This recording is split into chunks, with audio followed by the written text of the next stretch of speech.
السلام عليكم ورحمة الله وبركاته.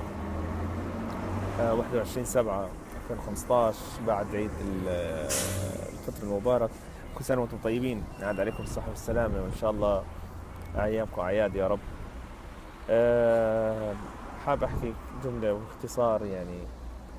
آه، العيد أجا والحمد لله، وكانت الأمور كويسة. بس يعني صار في أحداث زي اتفاق إيران وأمريكا. يعني ما ظل حزب شيعي إلا تبنته إيران، وما ظل جبهة سنية إلا إحنا عملناهم شياطين. وهسه بنحصد اللي راح يصير. وأمريكا بتحكي لك إنه الأموال التي نتمنى أن تصرف على الشعب، يعني معنى آخر في تطور رح يصير بإيران، وراح تنقلب أركان اللعبة والكرتونات هاي اللي عندنا، لكل واحد مجمع لي بشيء حاله وعامل حاله دولة وهو ما عنده إشي أصلا بمقومات الدول. يعني رح ناكل هوا إن شاء الله. كل عام وأنتم بخير، عاد عليكم بالصحة والسلامة. هاي الكراسي شايفينها؟ اقعد على الكرسي، هاي الكرسي ينفعك. ضلكم خايفين على كراسيكم.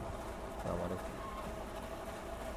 تابعوني يا جماعة على أعمال الله يحمي البلد يا رب.